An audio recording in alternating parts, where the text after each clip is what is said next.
Hello, and welcome to this special session of GLR's Learning Tuesdays. Thank you so much for joining. The big story of this fall was the release of the NAEP scores in late October. Predictably, they weren't good. We knew this was going to be the case. We saw significant losses in reading and math for both the 4th and 8th grades. On GLR Learning Tuesday sessions, we took the time to dig into the NAEP results. We want to understand the data, we want to know what the experts are seeing, and we want to know what they recommend. We also recognize that not every school or every district had the same results. So following the spirit that has animated the campaign throughout the pandemic, we wanted to find the bright spots and think about what we can learn from those who had more success through the disruption. So you'll see interesting conversations about rural schools, Catholic schools, and the Department of Defense schools. Now, scheduling challenges made it impossible to do all of this in one session or even in a totally linear fashion. That's why we've put together this greatest hits reel that will give you the full range of conversations and the information, the insights, and the ideas that we were able to garner this fall. We'll hope you find these conversations lively and informative. For us, they brought home both the seriousness of the situation and the feeling of optimism that with focused and sustained work, we can not only reverse the losses suffered during this time of disruption, but we can move forward strongly in the direction of much more equitable learning opportunities and outcomes in the future. Thanks for watching, and we hope you enjoyed this session. So let's start by bringing Peggy in. And as she joins us, let me just say how lucky the campaign is that Peggy is with us today, and how lucky we are that Peggy is the commissioner of NCES, because she is an ace researcher and statistician, and she cares deeply about this work. And I don't think there is anybody in the country who knows this stuff as well as Peggy does. So Peggy, welcome, and thanks for joining us today. Well, John, thank you for having me, and what a nice introduction. As long as you didn't tell about my decades of service, that sounds pretty good to me. Yeah, that sounds great. So Peggy, let's just start with your overall impressions of the NAEP scores. I assume you weren't surprised, but I also assume you learned some things from those scores. Tell us about that. Well, in late October, we got some devastating news, perhaps even sobering for some of us who knew that we were going to have a downturn in our scores. But wow, the pervasive nature of these results and the systemic decline that we've seen across groups of subjects, across the states, the jurisdictions, the districts, was quite pervasive. Math particularly was concerning for us because we've never seen a decline in our math scores. You know, NAEP has been around for a while. It is the nation's gold standard. It is that yardstick that we use across the country and the states, because it's the same exact assessment administered for 4th and 8th grade. And we've been doing this for quite a while, since the early 90s. For this particular assessment. And so it's a common yardstick for determining what is going on in this country. And the items, of course, are rigorous. They are indications of what students know and can do in these key areas of reading and math, 4th and 8th grade. And boy, are we learning a lot. Well, math, we have this slide up. Let's take us through a little bit of what you're seeing here and what you think it means. Well, you know, this trend line that we're seeing here starts back in the early 90s, as I indicated. We have an asterisk here that indicates whether that data point in that particular year is significantly different from what we picked up in this COVID spotlight in 22. You can see for math a significant decline of 5 points for 4th grade. You can see in math for 8th grade 8 points, and 8 points is a pretty good drop for a NAEP score. And we have not seen any declines like this ever before in these math data. So we were sort of stunned by that. I should also point out for math, where you see the sharpest declines in comparison to reading, where we see 3-point declines, that are statistically significant. But for math, what we're seeing is underneath that hood, we see that students of all abilities from the 10th through the 90th percentile have declined. And we were particularly concerned about those students at the lower end, John, because they were declining even before COVID. And what we're seeing with these results that we shared in October is that they're declining at a faster rate than the other students. And so the COVID really exacerbated what was already a concern for the United States. Yeah, so when we had your colleague, Mark Schneider, on a few weeks ago, Mark really talked about that a lot. And the term I think he used was the bottom dropping out, that those students who were struggling before COVID just got really whacked. You're seeing the same thing. Yeah, actually, I think I want to point out another trend that may help you understand how concerning this is. Please. Prior to COVID in math, what we were seeing is at the top was, by that I mean the 90th and the 75th percentile, were either showing increases or holding steady. So there was this bifurcation of the abilities, students at the top holding on or doing better, and students at the bottom declining. But what we're seeing now in these data today is that the top is also declining, not quite as steeply as the bottom, but declining nonetheless. We see a similar pattern for reading, again, not as pervasive as we saw for math, but the pattern is still there. Those struggling students were really hit hard by this pandemic.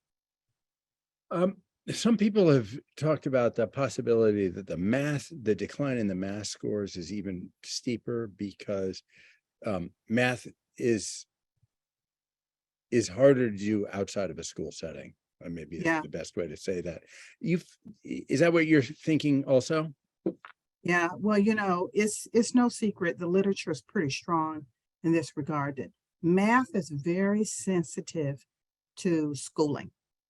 So it is very correlated with what goes on in the school building, in the brick and mortar building. Less so with math. You'll see this. Less so with reading. So with reading. You'll see that there's the reading score is pretty stable over time because it's hard to move. And it's less likely to be influenced by what's going on. Influenced, yes, but less likely to be influenced by what's going on inside of the school building than is the case for mathematics. It's not unusual for us to read a story to our children at night, to have alphabets and letters and on the refrigerator, for kids to love to read. And so a lot of what happens with reading happens outside of the school building. Not so true with math. Yeah, I think that makes a lot of sense. So we also we talked about the Harvard-Stanford study that zeroed in on differences related to income and pointed to poverty as one of the big drivers or one of the big indicator, the things that distinguish various folks. Talk about what you see around poverty. Well, it's important when we're looking at data that is this complex to sort of understand how all these variables influence the outcomes that we're looking at and how they interact and influence it. And that's what our colleagues at Harvard was able to do. Now, we were not able to do that with first time out with these data, but I can tell you we're planning on doing some more advanced analysis. But, the confound between race and race, ethnicity, and income needs to really be understood when people are looking at these data. For Yep. example, we see an increase in the gap between white students and their Black and brown counterparts in these data, particularly for the math data. But when you go in and you look at that by income, which is only one measure, one indicator of SES, you see that a lot of that variance is accounted for by the income variable in those factors that are correlated, highly correlated with it. We have to be cognizant that these are not simple outcomes. They are not mediated by simple factors. It's a combination of factors. A lot of them are intercorrelated, and income is certainly intercorrelated with a lot of other factors. Yeah. And what's your ability with the data to look at, let's say, kids of color crossed with income, so that, we sort out kids of color who are low income, kids of color who are of medium income, and kids of color who are of higher income. Can you sort like that? Yeah, we can sort by that. But Okay. you know what? Yeah. Even that two-factor matrix that you just described, race, Yep. ethnicity by income, Yep. isn't enough to truly understand and explain all of the findings, the variance, the outcomes that we're seeing, because there's so many other factors. Let's start with one. Who's teaching these students, right? Mhm. The how qualified the teachers are, whether they have a background in mathematics, were they trained as a mathematical specialist in this area, how long they've been teaching, all sorts of issues around resources with regard to the districts where they're teaching. There's so many factors that are correlated. So even with those two really, really important factors crossed, we're not gonna uncover all of the factors associated with these outcomes. I just think I want to pause on that point for a second, because I'll critique what I said. Like, that was all on one side of the equation, which is, who are the young people, who are the students? But you're saying, oh yeah, but there's a whole other side of the equation, like, who are the adults? What's the system they're operating in? What are the resources that are available to them, and so forth?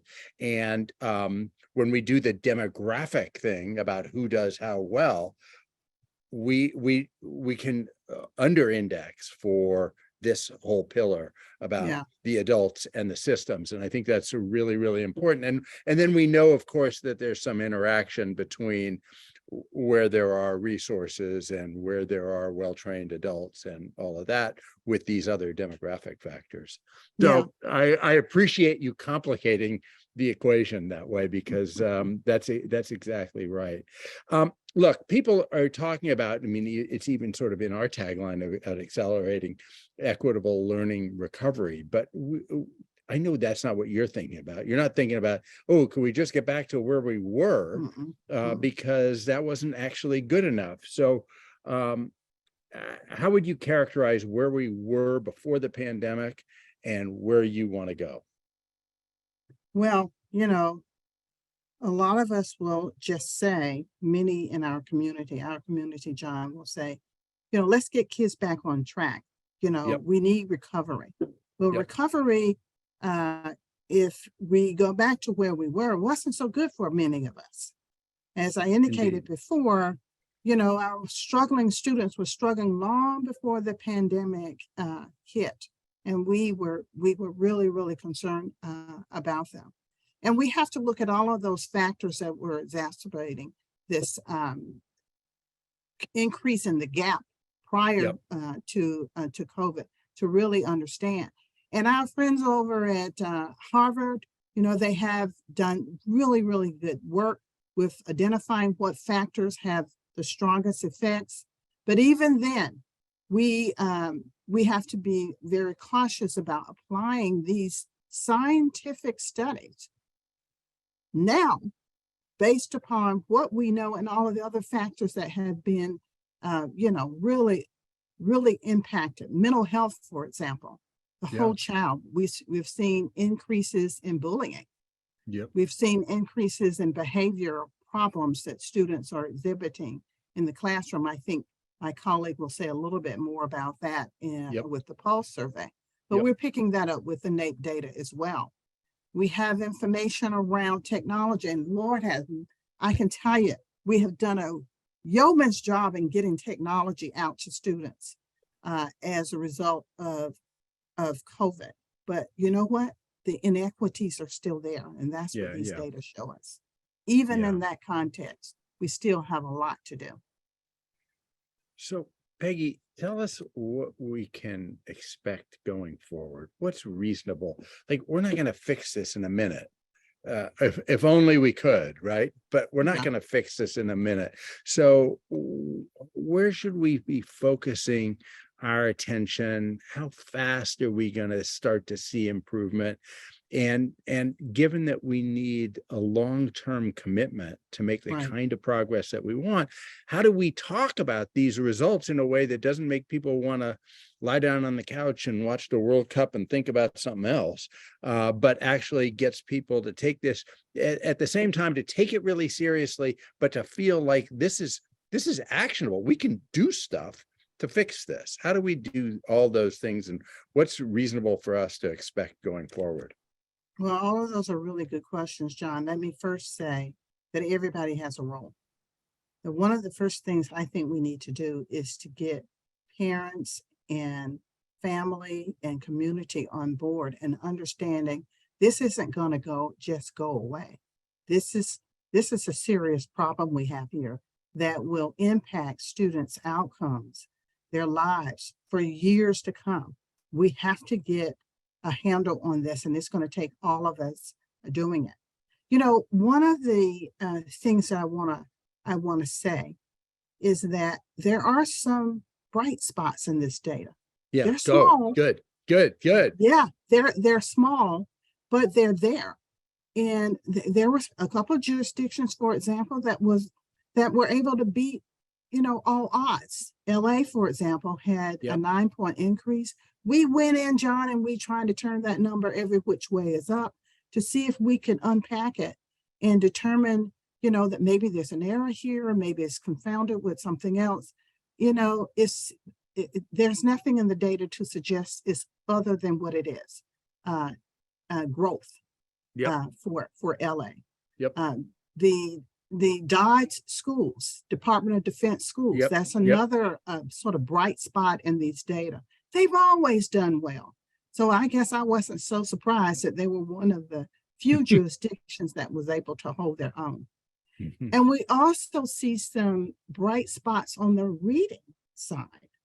Reading didn't move that much over the years, and we saw a decline, but there were those findings that surprised me. We didn't see gaps in the race ethnicity groups in reading, 8th grade reading, like one would expect for these data. And the cities seem to have held their own. They didn't improve significantly but they didn't decline either.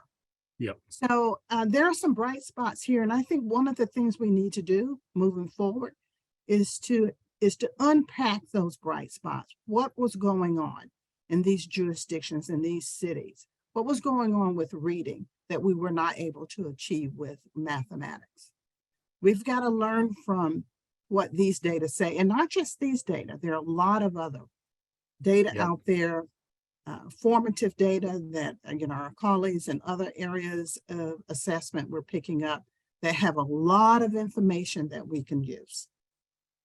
I love that because I think it's what you're saying there is so important.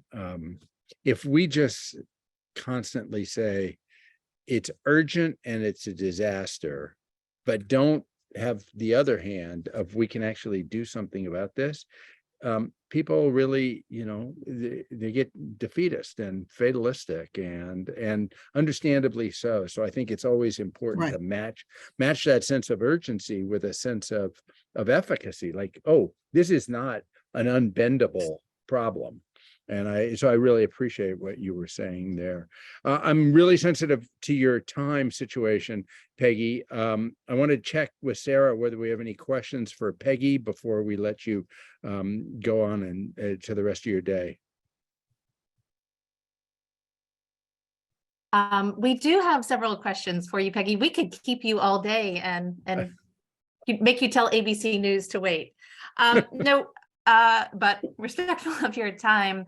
One question that came in from James Hare is asking about, given what we know about the significant learning losses that you've just described and that we've seen in the data, even extreme solutions, even if it's something like one-on-one tutoring scaled broadly, might not be enough to meet the moment and meet the challenge. What effect sizes are needed for us to save this generation of students? And do you see, based upon your research, any solutions on the horizon or insights about that? Well, certainly we've all, as a community, been talking about high dose tutoring. And I do want to support high dose tutoring as one of those strategies that really has evidence behind it. We know that it works. If implemented with fidelity and implemented by those who know what they're doing, that will be the catch. Can we do that? Can it be done in such a way that it has comparable impact, effect sizes, regardless of where you are in this country, regardless of how well it's implemented? I think it cannot. It is going to have differential efficacy, if you will. That's what worries me a little bit, because I'm not sure we have the resources and the stamina to implement something so labor intensive as high dose tutoring and get where we need to be. It's going to have to be a combination of strategies. More time on task after school during their summer is going to be a cocktail, but all with the same thing: more time on task. Students really do have to both learn what they did not learn, and then we have to figure out how to keep them moving forward so they're not behind. This is going to be a massive undertaking. Wow. Great Yeah. answer. Thanks. If- Sarah, If we have go time again? for one other question, Please. I could cluster a few. So Okay. that question was kind of looking forward. There's a few questions that are looking backwards in terms of what we can learn, what we can understand about the 2022 scores in terms of what they're telling us about what occurred during the pandemic. Wondering if there's anything that we can learn or any insights you can share about schools that did better than expected in terms of, or clusters of schools that did better than expected based upon the NAEP scores.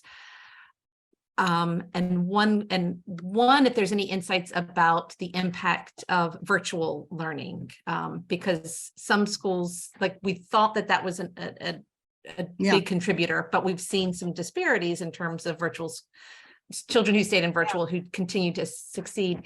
And then you'd mentioned kind of further analysis coming in the future, if you have any details that you could share on that so that we can kind of know when we might be able to dig deeper into this data. So I really did. So that remote learning Thanks, question. Sarah. Yeah, that remote learning question is one. John, if I have just a second or two, I just want to address that one. Sure. Because I think this is something that's on everybody's mind. You bet. You know, people want to draw a straight line from remote learning to these outcomes that we see. And there is a relationship. We should not deny that math learning is tied to schooling.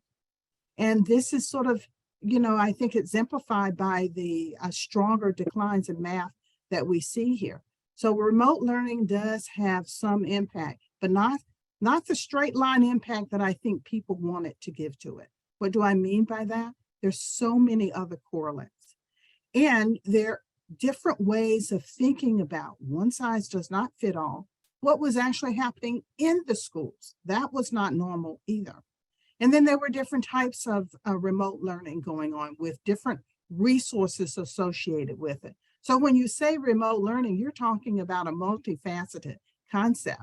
Yeah, It that's is. so right. It's like, well, not all classroom teaching is the same. So not all remote learning is the same. Some is great quality and some is not. And I think what's interesting is you're suggesting that remote learning may be particularly valuable as supplemental, but maybe not as primary. We don't know that yet. Exactly. But exactly. those are the kind of questions we want to explore. To Sarah's last question, what should we have heads up on? What's to come? Well, we're going to do more. How would I best describe it to our audience? Hierarchical analysis with these data. So we're going to get in there and try to get closer to a cause and effect. These were basically descriptive data. We didn't have time to do the in-depth analysis that can be done for us to really sort of unpack those resilient findings that we know that are here, that we can provide more actionable information to our policymakers. So we're going to do that. Also, we're going to be working with health statistics. You know, some of what we believe may be happening here in terms of these results is that the virus was on fire, at different times and different places, different times. Sure, I mean, all of those are correlates that we cannot ignore. So we're going to go in. I heard someone say, perhaps in a question, can you control for some of these factors? We're going to go in and see if we can do that and look at these data again once we pull some of those factors out of the equation. So stay tuned, John. We're excited about more to come. Right. That's great. Peggy Carr, you are awesome, and you can come back to this show anytime you want. You heard all those questions. People are super interested in this, and we just are enormously appreciative, and we'll all be watching for ABC News to see you talking about teacher vacancies as well. So thanks so much for joining us today. Thanks for having me, John. Now I'd like to bring Kathleen Porter-Magee into the conversation. Kathleen is the principal of Partnership Schools, a network of Catholic schools in Harlem, the South Bronx, and Cleveland. I had a great conversation with Kathleen, which I'm delighted to share with you now. Kathleen, thanks so much for joining us. We really appreciate your making the time. So tell us a little about yourself and about what your assignment is now, because it's of real interest to our audience. Great. Well, thank you so much for having me. I'm excited to be here. So my name is Kathleen Porter-Magee. I'm the superintendent of Partnership Schools. So Partnership Schools is a private school management organization, and we run urban Catholic schools in 2 dioceses. So we have 11 schools across 2 cities. We have 7 schools in the Archdiocese of New York, 4 in Harlem and 3 in the South Bronx. And we now have 4 schools in the Diocese of Cleveland. And we are essentially a turnaround network. So our aim is to come in and to support urban Catholic schools and to put them on the path to long-term sustainability and academic excellence. And we began this work, this is our 10th year as a private school management organization. So we had the luxury, particularly in New York, of about a 5 or 6 year runway pre-COVID, which I think ended up being a real blessing in disguise, as we, like everybody else in the country and in the world, had to face the challenges that COVID brought. No.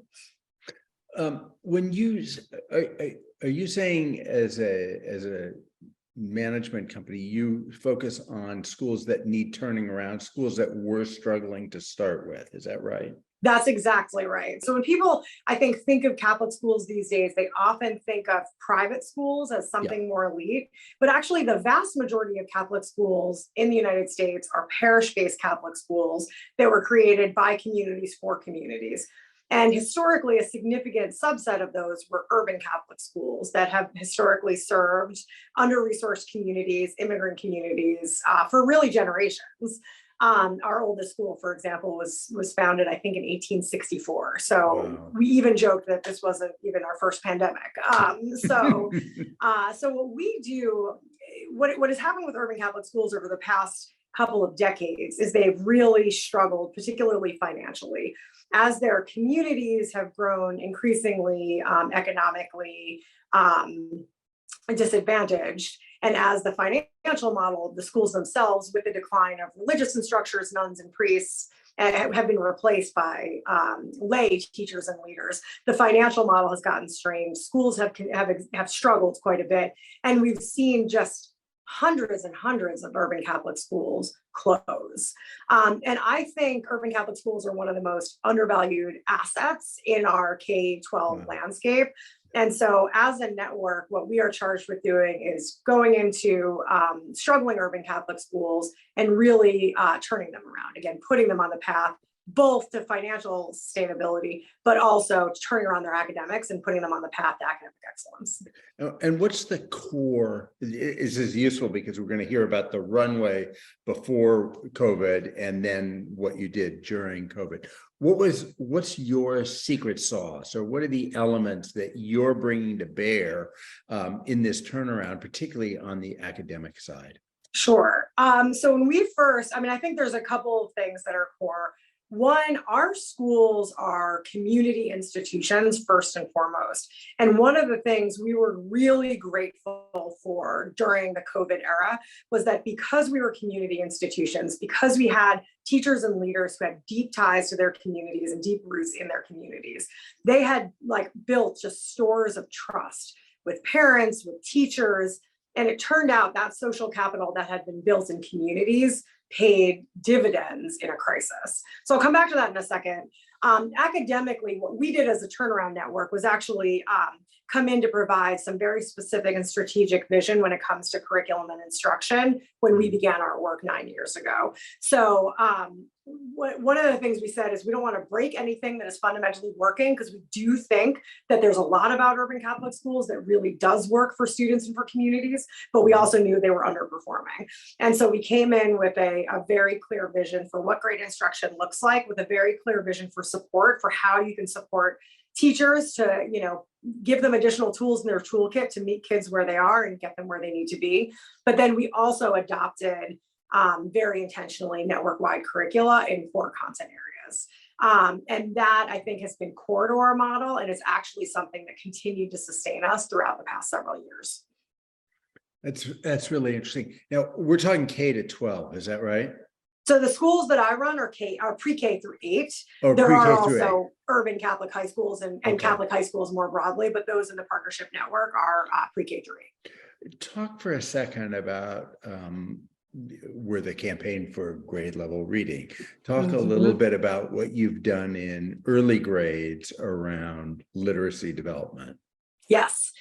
So grade level reading is definitely something that we believe very strongly in. We actually take a sort of we believe that all students should access grade level content, should actually be able to engage with rigorous grade level content wherever they are. And that what we should be doing is putting scaffolds. If they are behind, we should be putting scaffolds that helps them access that content rather than lowering the content, to meet them where they are. So the scaffolds that so first of all, on the reading side, we, beginning 9 years ago, we adopted a program that was grounded in, that had a really strong phonics and reading skills component. And that paired with that also had a strong focus on knowledge-driven literacy. So we've adopted core knowledge language arts from pre-K, in our early days, from pre-K through 5. Their early reading program, in my opinion, is second to none. And that provides a very, very strong foundation in decoding and early reading, while also, again, building the knowledge and vocabulary that students need, particularly in 3rd and 4th grade, when they shift from learning how to read and shift to reading to learn. Yeah, of course. Yeah. Great.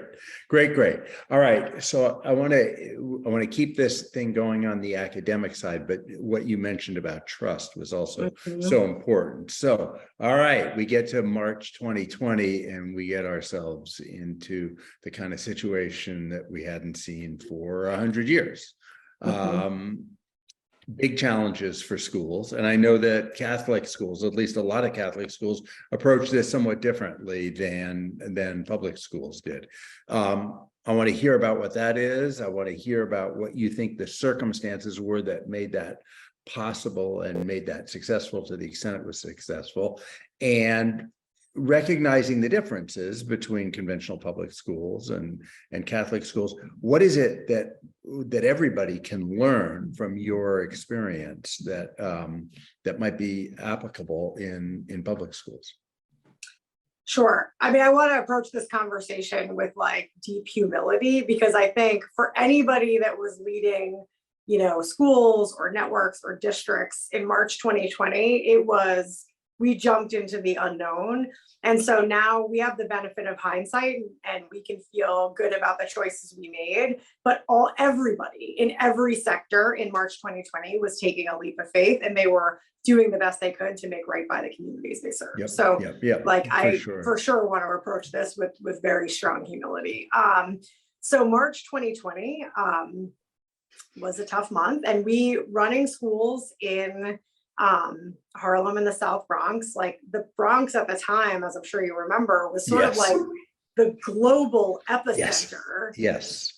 I mean, it had become like, first it was Italy and then it was the Bronx, right? It had become kind of ground zero. Yep. And it was scary. It was a deeply, deeply scary time. And so everybody remembers Friday, March 13th was the day that schools around the country had started to close. Just about a week before that, it was already becoming very clear. We could all see the writing on the wall. Things were getting scarier and scarier. So beginning that Monday, I started with my chief operating officer to meet with each of our principals every day. We basically had war room calls every single day where we were just trying to take in information, to understand what was going on, to understand how this was affecting our teachers, our students, and our communities on the ground, and to make real-time decisions based on the information we were gathering. And so at the time, I think the critical thing was having those conversations with the people who were on the ground with the communities turned out to be key, because what we were gathering from them was, we need to shut down. Like, things are getting really bad. It's worse even in some neighborhoods, or it felt worse. I mean, maybe in hindsight it wasn't, but it felt worse in some neighborhoods than others. And so we actually made the decision, like Catholic schools around the Archdiocese of New York, to close even before local public schools closed. And I think that that's an interesting and maybe underreported fact of Catholic schools. We talk about how Catholic schools exactly. But who knew they shut down first? Exactly. And I think that both of those are like two sides of the same coin, which is like, it was because we were community institutions first and foremost, because we had that direct connection with and to the parents, the teachers, and the students, and they were a very strong voice in the decisions that we were making at the time. And because, frankly, we were small and nimble, we were able to turn quickly. So I think it was the combination. So I think that happened in March 2020. So we made the decision, Catholic schools made the decision to shut down even before public schools did. And then, like everybody else, experienced spring 2020 with all of the uncertainty and madness that brought. Yeah. But by the time, if you then flash forward to summer 2020, we had learned a lot more. We still didn't have perfect clarity, but it had become clearer that children were among the sort of least at risk to COVID.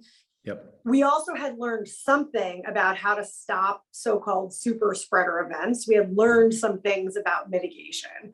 And so beginning in the summer, we put a stake in the ground and we didn't say we were going to open for the year. We said we were going to open for the first day of school. And we said, like, whatever happens the second day of school, we are reopening on the first day of school this year. And so we put everything in place, improved ventilations, which turned out you could do in some really simple ways. Like, it turned out we found some simple workarounds that allowed us to meet the health and safety requirements. And I do think that that's one lesson. Catholic schools tend to be cash strapped. And so they can be, that can force some like innovation and creativity and we had our air quality tested, and like opening the windows a certain number of inches and having fans turned out to recirculate the air as effectively as some much more expensive interventions. So that's really interesting to me. Yeah.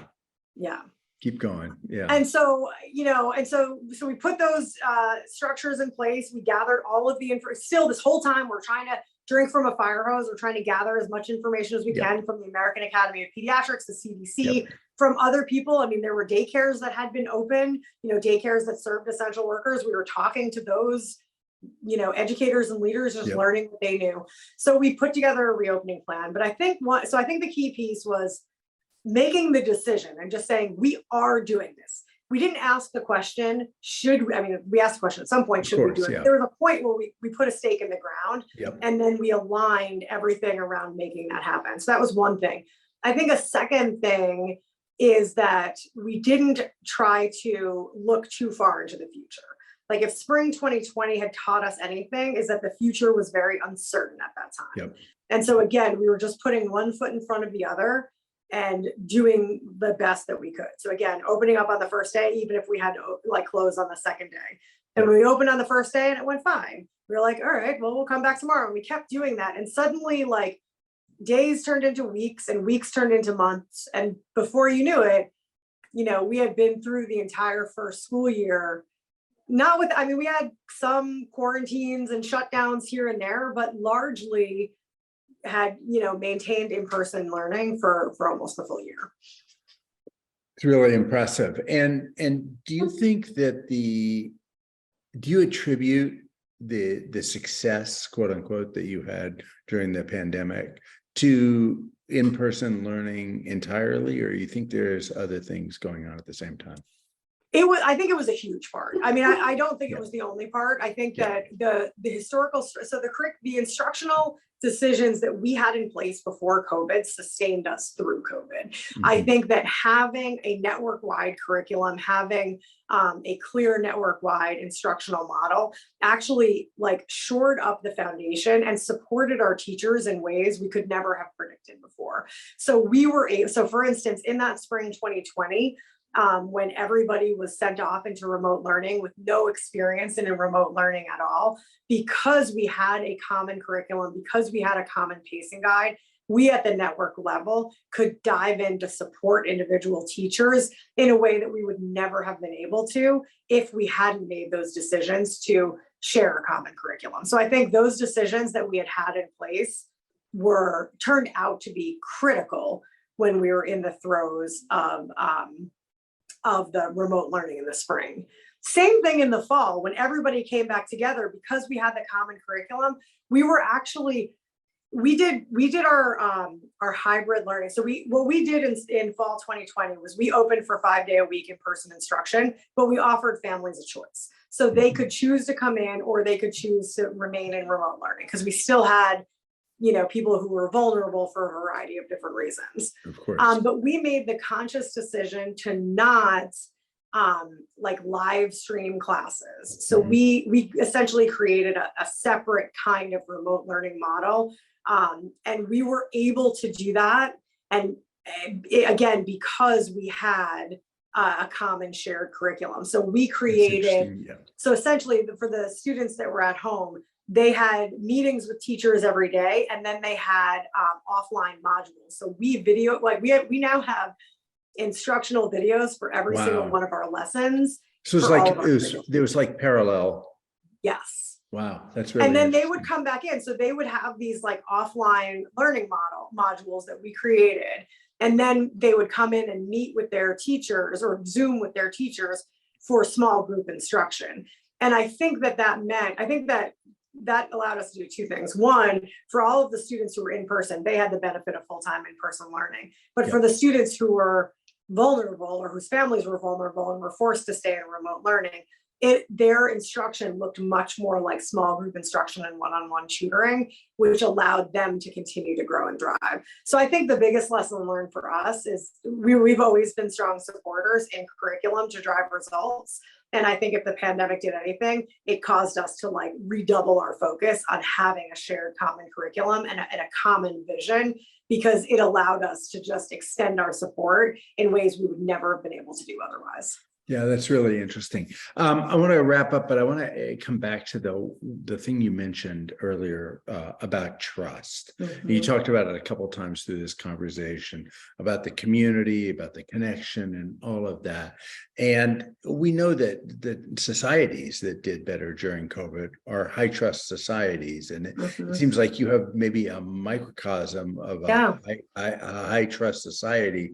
And we know that in many, especially challenged public schools, that doesn't exist, or it can't exist universally. And those schools have to deal with all comers, right? So it's a complicated situation. But I'd love to hear you expound a little on what you mean and what you think the value of that trust and social capital was. It was everything. I mean, honestly, I cannot underscore how important that has been. Certainly throughout the past 3 years, but well beyond that. I mean, it is because that in fall 2020, our parents and our teachers experienced the same fear that everybody was experiencing. It was a scary time to reopen. But because we had our leaders and our school leaders, our deep community veterans, many of them had been teaching and leading in their schools for years. I think about one teacher, Natalia Rodrigo, who's a teacher who's the principal of St. Charles Borromeo, which is one of our Harlem schools. Like, her kids went to that school. She had taught in the school for 18 years before she became a leader. Wow. She was a leader in the school. Everybody knows Nat. And they know that she would never intentionally put anybody at risk. And so they were able to have those frank conversations. And in spite of their fear, they were able to take a leap of faith with her because they knew that she had their best interests. Like, they felt that in a very real way. And you can't fabricate that at the last minute. It's something that has to be built over time. But then when you most need it, it pays dividends. Yeah, I think that's it's a powerful story and such a profound point, and it's a good place for us to leave this conversation. But I hope you'll come back to the campaign for grade level reading sometime in the future and tell us more about what's going on at these urban Catholic schools. Really appreciate your time. Yeah, absolutely. Thanks so much. We've got a great group of guests to help us explore these issues today, and I'm going to do some quick introductions now, and then, as always, the full bios, which are interesting, are in the chat section. We're joined by Ray Hart, the Executive Director of the Council of Great City Schools.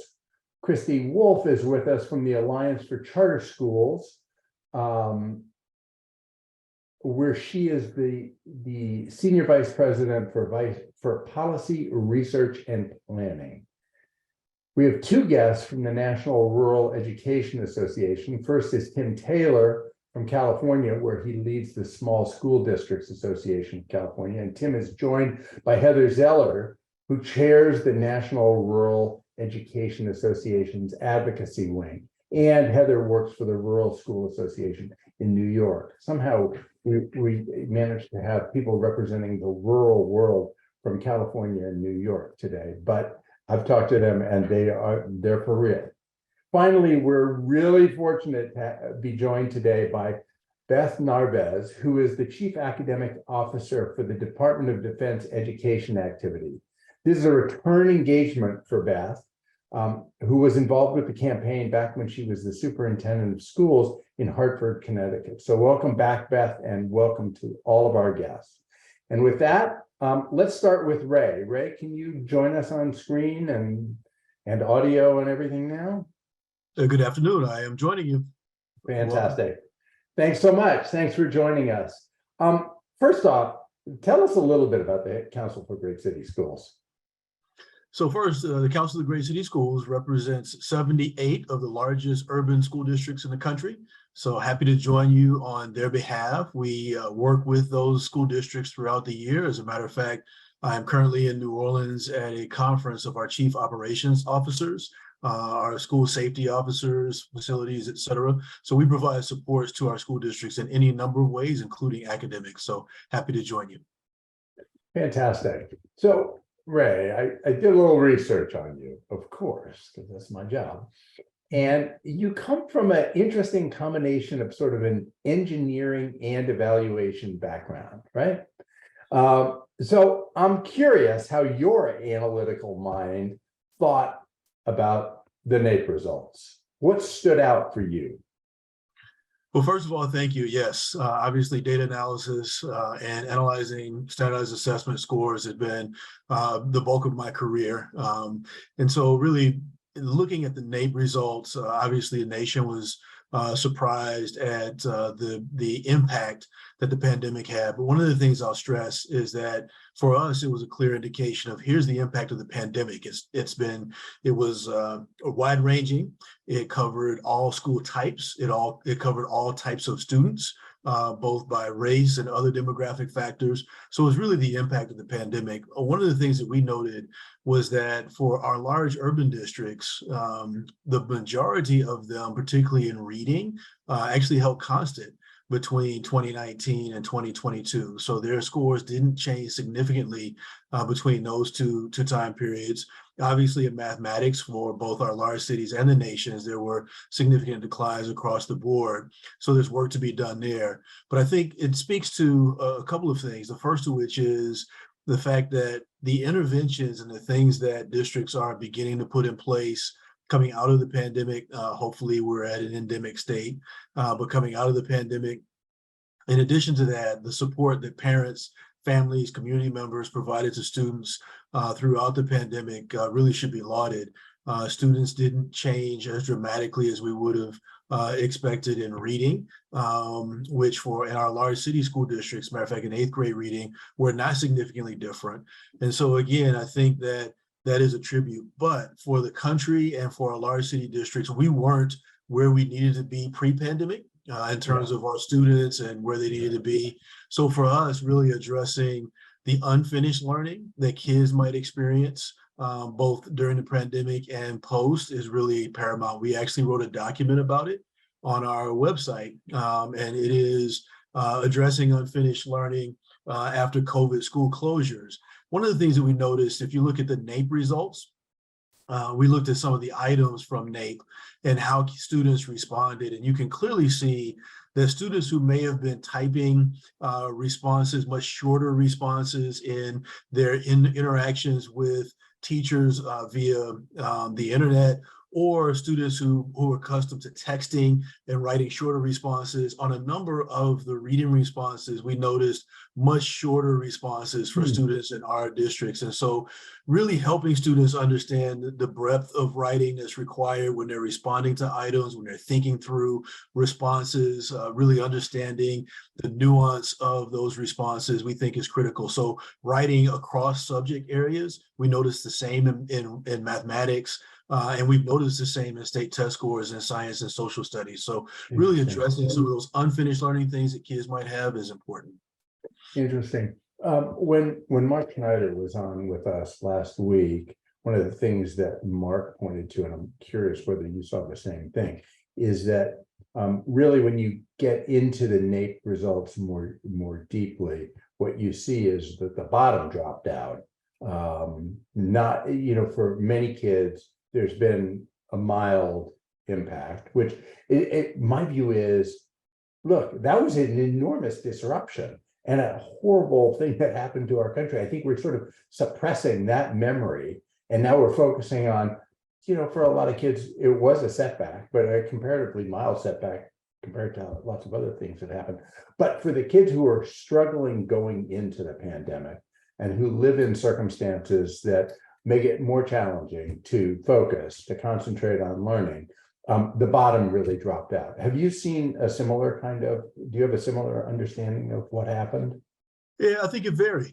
So I think if you look at a number of different, both math, reading, I'll address both as part of our conversation, but I know reading is primary. You'll notice reading, that seemed to be more of the case. Mathematics, it seemed to be an equal opportunity. The pandemic was an equal opportunity.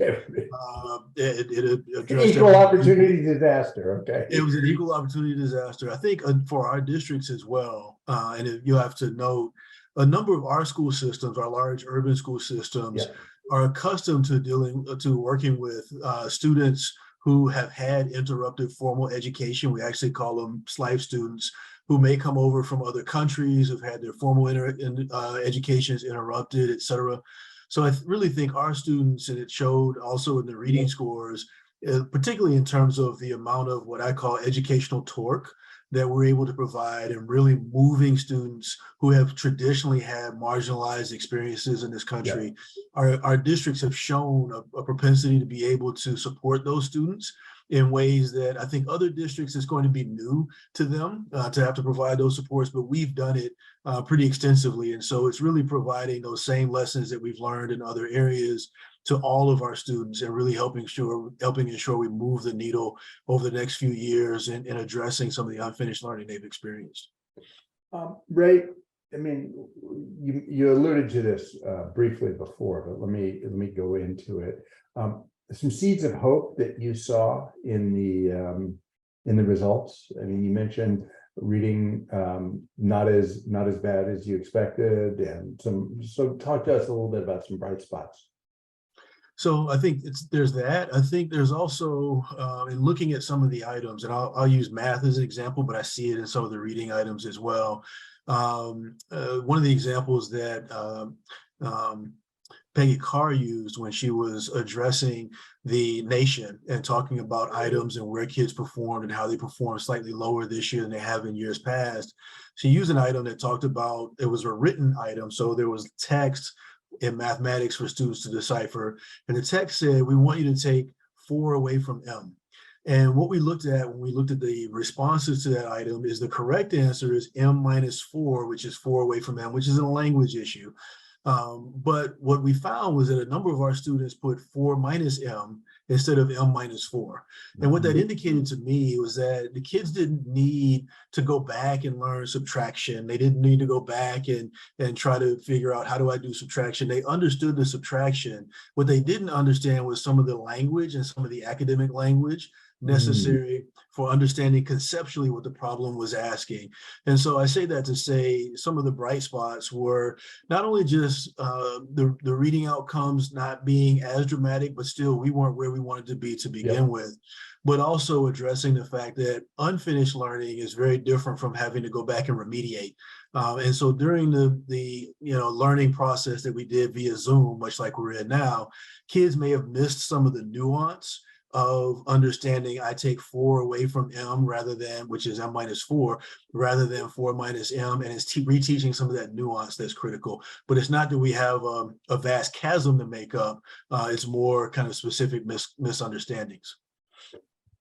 I want to ask you one more question, Ray, which is that I think there's become a pretty good consensus about what kind of interventions and additions make the most sense for accelerating learning recovery, whether it's high dosage tutoring, teacher prep, attention to certain flavors of student wellness and mental health, so forth. So more and more I've been thinking, and I'm curious from your perspective from the great city schools, from the big school districts, it's not really so much of a question of what to do, but sort of an implementation challenge. Maybe this goes back to your engineering background, an implementation challenge about how to get done the things that we know will be most helpful in accelerating learning recovery. So I think first and foremost, we recognize that students' social emotional well-being, the trauma that not only students face, but our nation faced as a function of pandemic. Many of our students lost loved ones and guardians. We had well over 200,000 students who returned to school having lost one or both of their guardians during the pandemic. So really addressing that for students is critical. But once we've begun to reconnect with students and reconnect with our families, I think one of the things that we've learned from the council and our experience is that, yes, tutoring is important. Getting kids out of school support, summer school supports is critical. But we've found that the greatest educational torque that we've been able to provide is actually what happens in the classroom, making sure that all of our students get access to grade level instruction.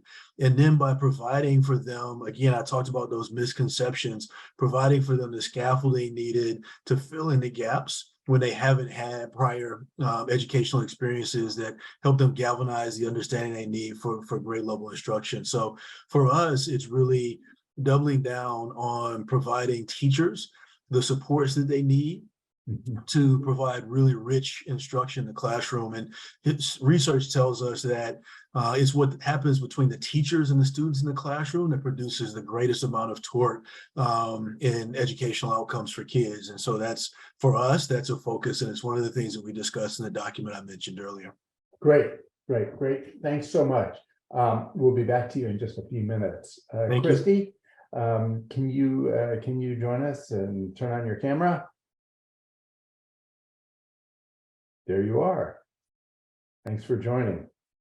Let's start the same way we started with Ray. Can you tell us a little bit about the National Alliance for Charter Schools? Yeah, so the National Alliance for Public Charter Schools is the largest national advocacy organization working on behalf of charter schools throughout the country. We're not a membership organization, but we do work closely with state partners across the 44 states that have charter school laws. There are 7,700 charter schools with more than 3.2 million students in them. And we work at the state level to ensure that there's good policy in place to ensure that high quality charter schools can open and replicate. And particularly where I work on the policy research side, I have a special focus on federal policy and ensuring that charter schools can access and implement federal programs given some of their unique governance and autonomy and flexibility that they have at the state level. And we work to advocate on behalf of the Charter Schools Program, which provides seed capital for charter schools to open before they get their per pupil allocations as public schools. Great. Thanks for that. Thanks for that briefing. And I know people can learn more at your website. Let me start with the same question I asked Ray. I know that you're still analyzing the NAEP results now, but on your first pass, what stood out for you about how charters performed? Yeah, sure. So, NAEP presents some tantalizing data tidbits for us. But because of the sample size in a lot of places, once you try to dig down to subgroups or get better understanding, especially when you're looking at state NAEP and TUDA, it's really hard for us to get a clear picture. But speaking at the national level, where charters have been included as a separate sample for some time now, we're seeing similar drops in performance in math in particular. But looking across all the subgroups, across all the grades and subjects assessed, really most of those drops were in grade 8 math, with a couple subgroups in grade 4 math, and then holding even or increasing in grade 4 and 8 reading. And then at the state level, we've seen charter schools as a sector outperforming districts, in some cases still experiencing drops in Florida, in North Carolina, Georgia in particular. And then at the city level, looking at TUDA, we've seen some surprising gains and outperformances in Miami-Dade County on TUDA. And then in Los Angeles, which is an interesting story, which is still being unpacked, I think, even by NCES, right? What accounts for the overall LAUSD increase, and it looks like at least 2 points of the 9 points were because of the inclusion for the first time. I read that. Yeah, I saw that. Interesting. Yeah. So if we hold the thought, I know it's early and it's hard to sort out all the results, but if we hold the thought that maybe on balance, charter schools did a little better in blunting the impact of the pandemic, what characteristics and practices of charter schools would you say might have put them in a better position to deal with the challenges? Yeah, so a lot of folks have been answering that question since a little after the start of the pandemic, and we have some research from Snurpy and Stanford in particular, as well as some that we commissioned through Public Impact that really, first and foremost, isolated the autonomy that charter schools have to pivot and implement and respond to data. There was a lot of evidence of community responsiveness, especially just even in terms of baseline, like, are we staying open? Are we closing? What does our virtual environment need to look like? What about meals? They also were able to pivot on staffing and develop, a core Noble network in Chicago, pulled together folks out of the community to serve as tutors once folks could get back into the school, and even started putting them on a track to work in the schools and get the credentials that they needed to do that. So I think listening to their parents, community responsiveness, because of their size, they were able to pivot. If something wasn't working, quickly move to the next thing. So those are some of the things that we've been looking at and are continuing to investigate. Great. We'll be interested to hear those results, and I want to. I'm going to talk to. I want to bring in Beth now, but we'll be back to you, Christy, because some of what you've been saying are things that are showing up potentially in other places. Beth, welcome back to the Campaign for Grade Level Reading. It's great to have you here. It is great to be reconnected with the campaign. Thanks for having me. Of course, our pleasure. So, okay, you gotta start by giving people a little bit of an overview of what is this DODEA thing?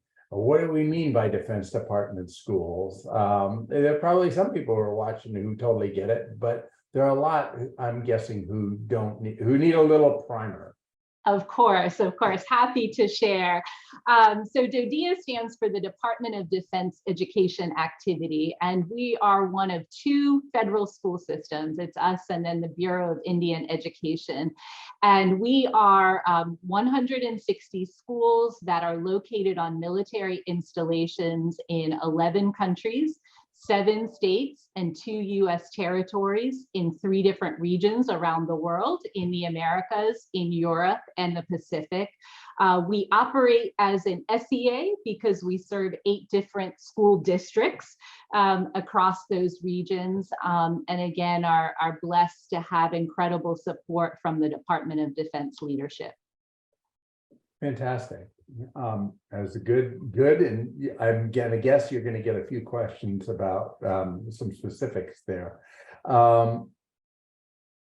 DODEA schools did a little better on the NAEP results, and it's tempting to say those schools are different, too different maybe to be useful, but I think there are things that we can learn from how you proceeded, facing real challenges, and as you did yesterday when we chatted, talk a little bit about the special challenges of when, we know when we got the waves of COVID, but some of the people who you're educating and serving and supporting got them at different times.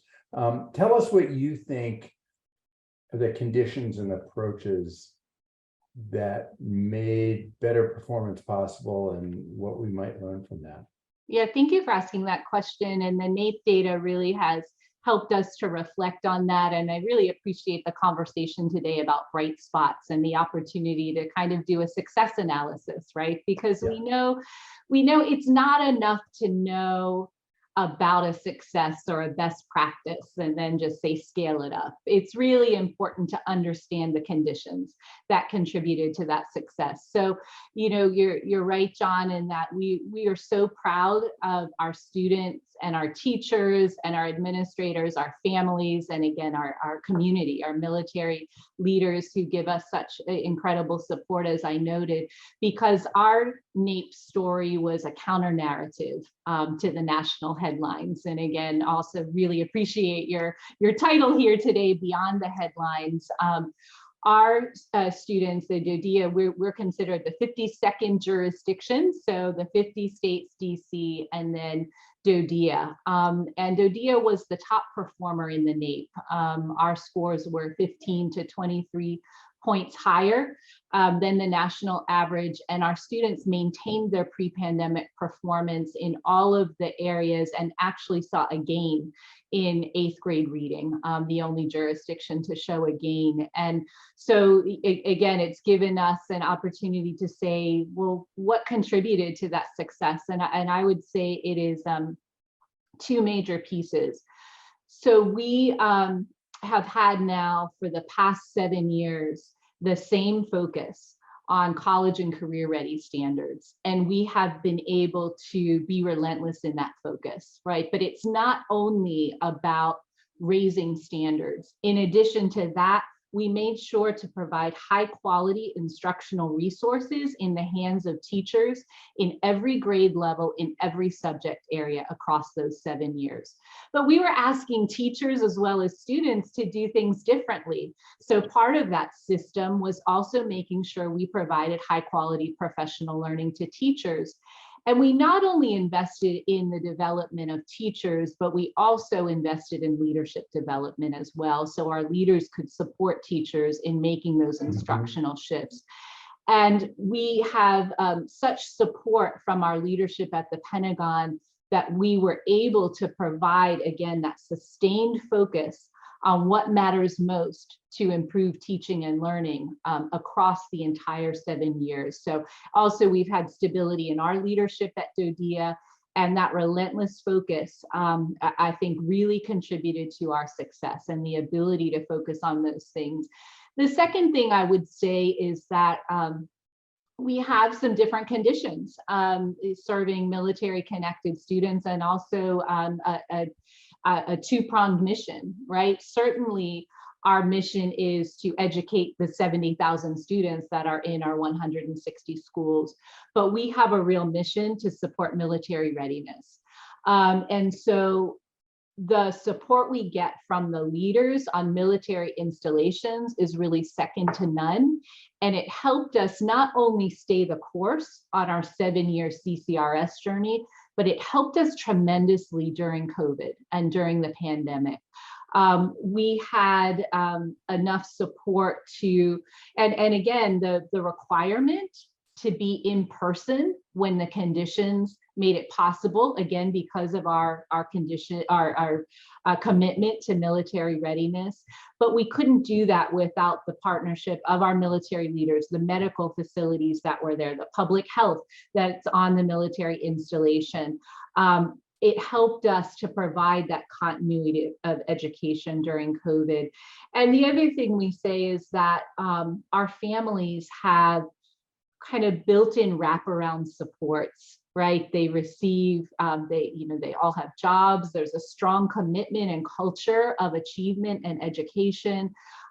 They have health insurance and access to medical treatment and medical facilities. They have housing. They have all the wraparound supports that we hope, our children have in other school systems.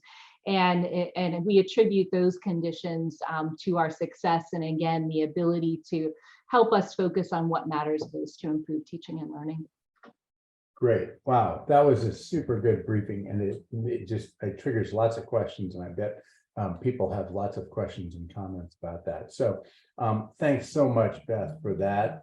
I'm going to put you off camera for a couple minutes and invite our friends from Rural School, Heather and Tim, to join us on camera.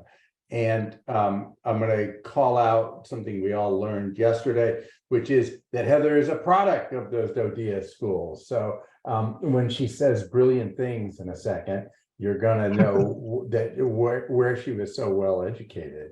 So you all, Tim and Heather, you bring a special lens to the NAEP scores. To tell us a little bit about what you saw when you looked through those results, and you saw the whole thing through sort of the lens of small schools and rural districts. Tim, let's start with you. What did you, when you looked through that lens, what did you see in the NAEP results? Yeah, great question, and love the previous answers. Really good stuff. Just a couple of things. When March 13, 2020 hit, it became evident very quickly that this country has not done a great job in providing the right resources for children who live in rural communities. 1 out of 4 children in the United States attends a rural school, and I don't think 1 out of 4 decisions are being made nationally or statewide to provide those resources for them. We had millions of kids who did not have internet connectivity, one-to-one devices, or access to either, and in more draconian situations, not even access to a phone, right? So you had really challenging times. Long term, I think we are going to close the internet divide because of what happened during the pandemic. But in short term, you had children, teachers not being able to access the children and students unless it was a DoorDash, a phone call, or some other creative way. I saw some examples, to tell you the truth, that were just, John, just amazing. Superintendent out here in California. Remember, 2/3 of the schools in California are small rural.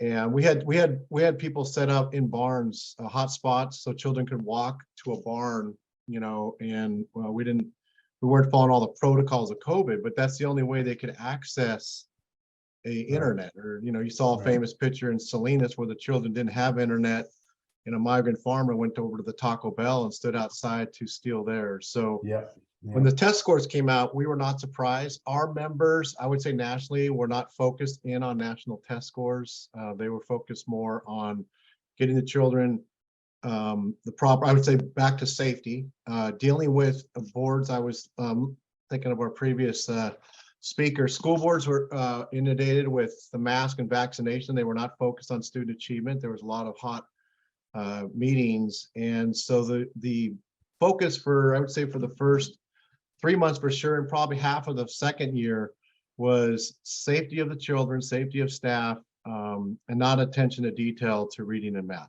I think there were some very heroic people that did catch up quickly, because in smalls, like we heard with charter schools, they can pivot quick. They can spin that thing around and really take care of a small group. They're not dealing with 100,000 kids. They're usually dealing with under 500. And so that was great. We saw some really good movement of reading scores and math scores in some certain situations. And that was, I think, just based on great leadership and a community committed to helping the children out. And then just the last thing I have to say before I hand over to Heather, throughout the country, but especially California, 2020 and 2021 were 2 of our worst fire seasons in our history. So we had over 250 schools that were evacuated, closed. We had a ton of closures due to smoke, power outages. You saw what happened in Kentucky with floods and other places. Our schools were dealing with much more serious, I would say, issues than a pandemic.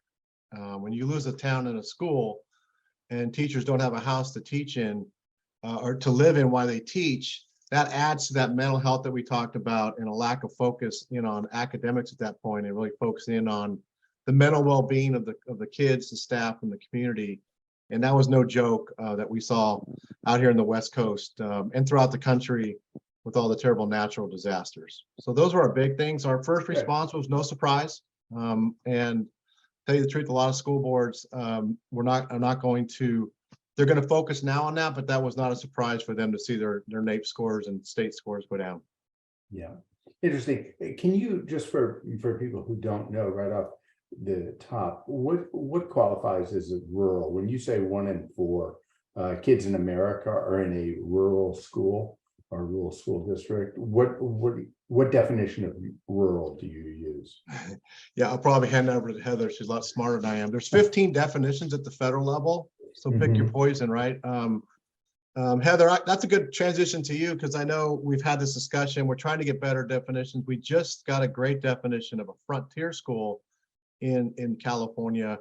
Our legislature just passed that, and those are those districts that have like one person about every 2 miles, and that's different than rural. So Heather, what do you think? What definition, which one of the 15 do you use? So I always like to tell people, if you think you're rural, you are. So perfect example. John, some people say if you're within 100, if you're farther than 100 miles from Walmart, you're rural. So I don't know. That's another one. So just a little bit of background. So the NREA is actually the oldest rural education organization in the country. So we're founded in 1907, originally part of the NEA, became a standalone organization in 1998. So we make sure our work is really, and our organizations that are part of NREA are really grounded in rural work and rural research. Because our membership is not just limited to kind of the P-12, we have a strong higher ed partnership. And it really, our work really represents the intersection of policy and research and practice all together, which really makes us a special organization. You know, really love working with all our state affiliates and a lot of our higher ed partners. So from our perspective, the question you kind of asked everybody, NAEP highlighted for us the equity issues that were related to not only our sense of place, but our diverse social circumstances that we were, you know, had in all our rural communities, because we are such a large organization. And to kind of get back to that role, it really comes down to perfect example here in New York Rural Schools. I represent about 300 member districts. We even have some small city schools, because on the outskirts of some of those city districts, they have elementary schools that are located and serving those rural populations. So it's a very complicated. Now, if you want to get down into REAP, and there you get into a little bit more of the scarcity and population density, but that's what it is.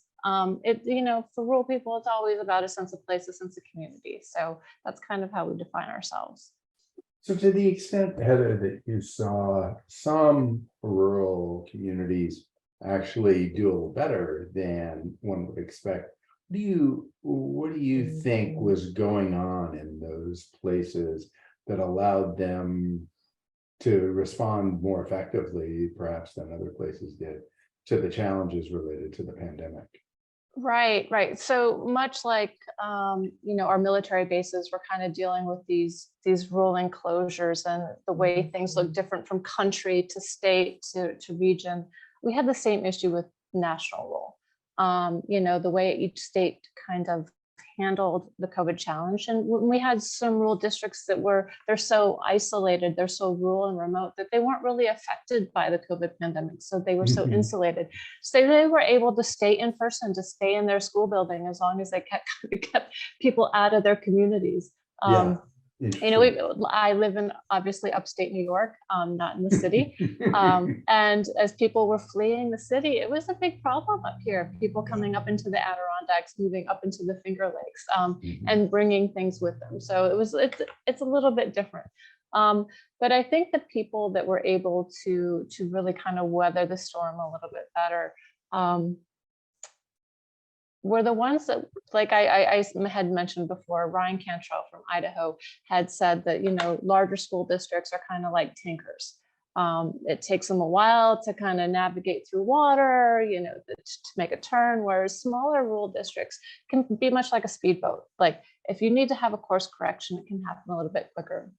So districts that were able to kind of come together to be able to have all those people on Zoom or at a table, however that may have looked, to make those decisions quickly on how to use resources, get to the boards of education, who then were making decisions very quickly.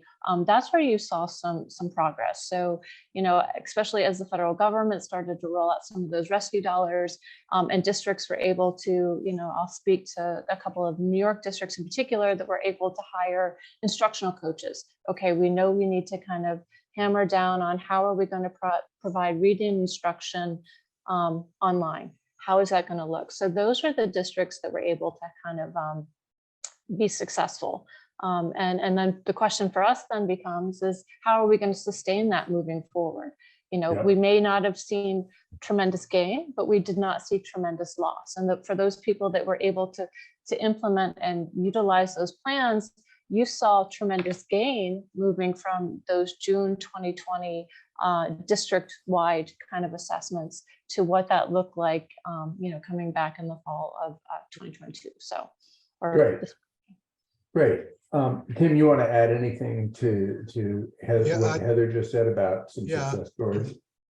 Yeah, what we saw, the secret sauce was you had to have a superintendent principal, because there's usually our schools have a superintendent principal, not who's an instructional leader, who's focused and understands data and how to drive instruction. Two, the community, as Heather pointed out, got their children to school, got them ready, and supported the school with attending face-to-face or hybrid as soon as possible, and did everything in their power. We saw a correlation between high attendance rates and student improvement.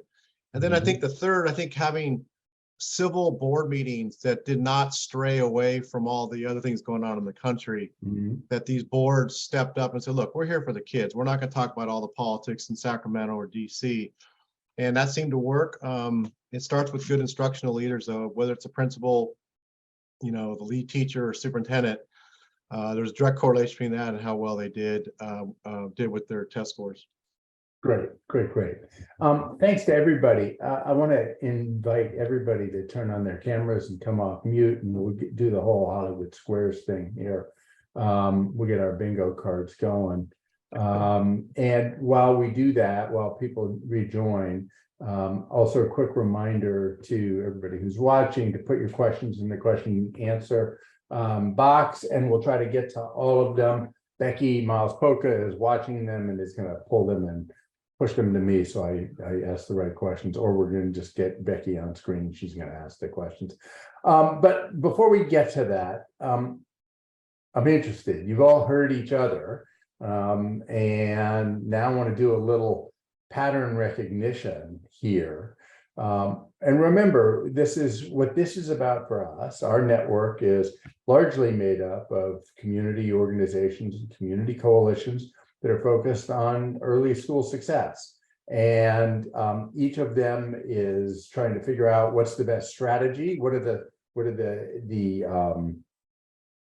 the things that we should be adopting and advocating for in our communities, and what are the barriers to making those things happen. And the idea is always to learn from folks across a wide range of communities. And actually here we have governance structures, a range of governance structures about what worked. So what can we learn? I'm curious, as you all listen to each other, you've all now heard each other, what popped for you about some important and consistent themes that you've heard about the conditions that supported better outcomes in this very difficult time? So it's a little schooly. I'm asking, who's going to raise their hand? So I'll come to you first, Beth. I'm curious what you heard across these things that you think are really important for creating the right kind of conditions for learning.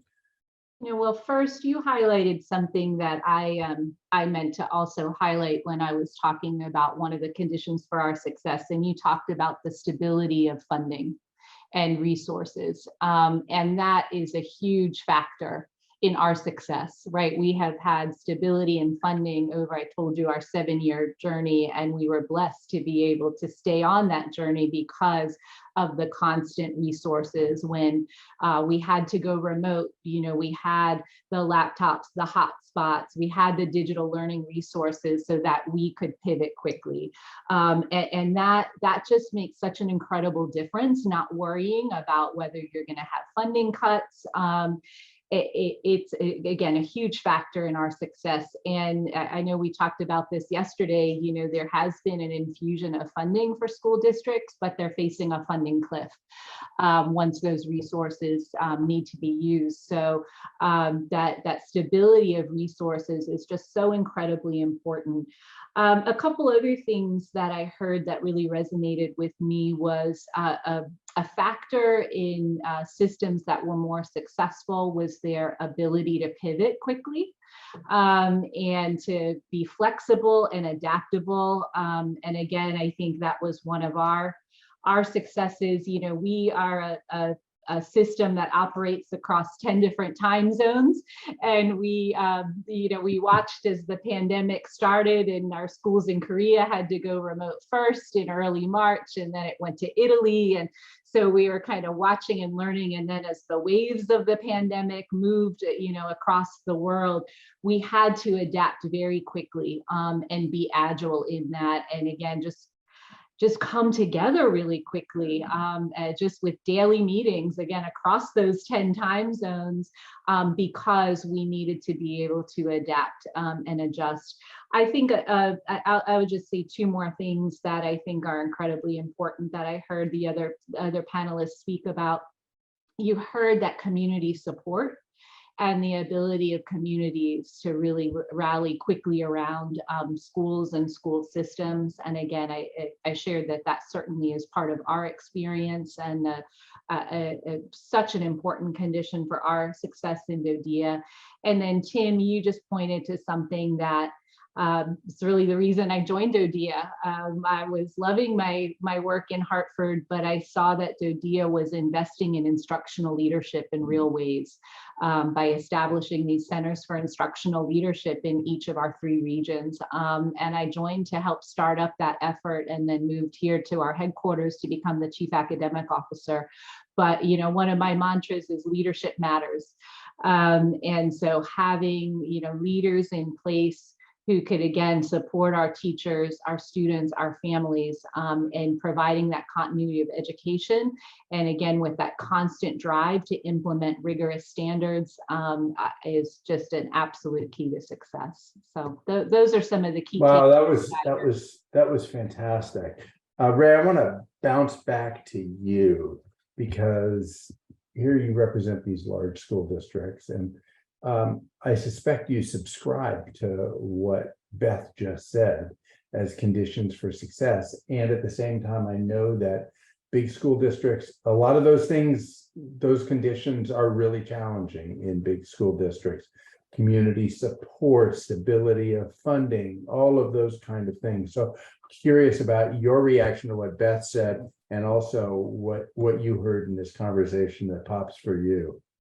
Well, I know we're talking about what works well for students, and I'm going to pivot just a little bit, but I'm going to answer your question based on what Beth just shared. You go where you want. No. But I think it represents our greatest challenge in the NAEP scores, which we started with the NAEP performance from a couple of weeks ago. If you look at NAEP 2022 and you break that information down by students who are free and reduced price lunch only, so if you look just at the students who are in poverty, when you break it down for large city school districts, large city charters, the nation as a whole, charters across the nation as a whole, even the last time we were able to get that information was in 2013 for private schools. But if you look at the at proficient, the at advanced, the at basic, and below basic, the percentage of students in each of those categories for all school types, including private schools, are identical. They're no different. So if you're looking at children in poverty, which about 75% of the students in our districts are in poverty, for students in poverty, it doesn't matter where you go to school. You can move around to different schools, but your outcomes are generally the same across the country. So I think our real challenge, particularly coming out of the pandemic, and the challenge relative to what Beth just shared, is how do we get our students the resources that we need who are in poverty, and what can we learn from the way we were able to deploy devices? What can we learn from the need for our students to have access, as Tim alluded to earlier, access to broadband, so that even after the bell, students can still connect and continue to learn like many of their peers across the country. And I think that applies to our students, whether they're in charter schools, whether they're in rural schools, whether they're in private schools. If they're in poverty, they're going to struggle to have those types of lessons. So I think our real question as a country coming out of the pandemic is, how do we help our students and our families in poverty not only recover, but grow? And that's our primary focus. And so we'll continue to lift that up. We'll continue to stress that because I think it's the one key element that our country has not figured out yet. We've tried all different reforms, but really figuring out how to support students and families in poverty is our real challenge. And so we'll continue to do that in our school districts, again, by trying to address the classroom. That's really interesting, Ray. When we talked yesterday, I asked Beth about this because serving the Dodea schools, they don't have a lot of rich students, but they also don't have a lot of impoverished students, and that's a big deal, right? I'm curious about the rural take on this. I heard some of what I heard was number one, flexibility. These are not huge bureaucracies. A few people can probably make a decision, and that's important. I heard community support, but I also heard like knowing students personally, and sort of a built-in early warning system, because people know people. It's not a big anonymous system, it's a highly personalized system. And that when you know exactly what's going on with somebody and you care about that person, you're apt to respond and overcome any barriers to responding. I'm curious what you all, from the rural perspective, heard in that conversation, and what you think. Yeah, I think what jumps out on me is I think all of us as leaders of associations that are specified need to work together. I was the county superintendent in Butte, and I started to realize a little rural county needs to partner with larger counties and big districts because they have so much wealth of talent and resources in there. So we actually rolled out the multi-tiered system of support with Orange County and met their 30 they're all their directors were doctorate and really brilliant people, and we got them out in our community and vice versa and shared resources. I think that's one of the things that we need to do a better job of. I'd love I keep encouraging my peeps, get in there with some of those large urban. They do some wonderful things to help out with the changing demographics of your schools, how to deal with kids that are poor. But I think we hang out with each other, and that's not great. I think the second thing, John, that really stood out to me is how does someone like Ray stop all these new ideas and initiatives why the kids were failing, right? And that's where I'm a little jealous of Beth, because they can say no.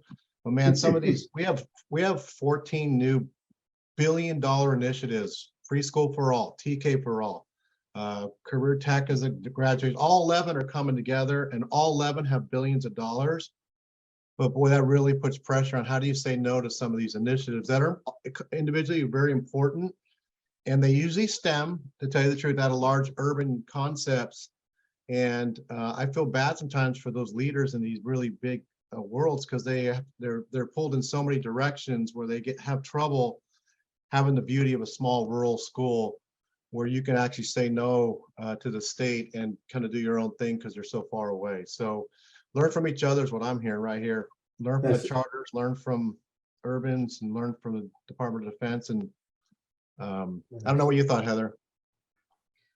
No, I mean, and that was one of the things as I thought about the conversation that we all had yesterday preparing for this, and I listened to what Beth said, and how everybody's been focused on the scores, and it really comes down to kind of what Ray and Beth have both reiterated. It's those other wraparound services. It's they had housing, they had hospital, they had dental care, all these other things that are in the communities. And it's not that rural communities don't have that. And we have this amazing sense of place. And like you pointed out, our relationships and people knowing each other. And we do an amazing job of sharing services and using what's in front of us. And everybody says rural is resilient, but resilient doesn't always necessarily mean okay. And we have the problem of proximity. So we may want to utilize the local university to bring in, student teachers, perfect example, or even, people that are going through like right now, social work or psychology, and get them into rural areas to have that context. But that might be 100-mile trip for that person. And there's no housing available. So that's not like they can stay in our district. So those are some of the challenges that we're looking to overcome. Like, how are we going to make these connections, real connections for our professionals, for our teachers, for our students, when we are, to a certain degree, somewhat isolated? You talk about like you want to have a team meeting, I'll use like first grade. You know, your first grade, that may be one teacher. She has nobody else to meet with, nobody else to bounce ideas off of. It's creating those professional learning communities. But it really comes down to resources. And like Ray said, when are we really going to start to address what's going on outside our school buildings so that our teachers can get back to what their job description is, which is teaching, and they all love their kids and they all don't mind providing all these services because that's what they do. Their heart is all into this work. But we really do need to kind of start to address that. And, you know, are we going to make it a priority? Like, we need to put the money there. We can't just say education is a priority and then not even have it be 5% of the federal budget. You know, just getting to that mark would be huge, you know, for every organization, not just K-12, but everybody involved. That's where we can really start to move the needle. So Ray, Christy, I'm going to come to you in a second, but Ray's got to go at the top of the hour. I'm aware of that. I'm okay. I revised my calendar so I could stay. So I apologize. Oh, you're a good man. You're a good man. Then I'm going to put you on hold, and I'm going to come to Christy. Christy, you know, of course, I thought about charter schools when people were talking about nimbleness, flexibility, ability to pivot. What else did you hear about some success conditions in this conversation that you think are generalizable? And also community support. I mean, you may have a narrower community, but I think people have opted to go to charter schools, right? So there's a level of engagement and investment that might not exist in a broader community. But again, I don't want to overly prompt you. I'm curious what you heard and how you think about charter schools and all this.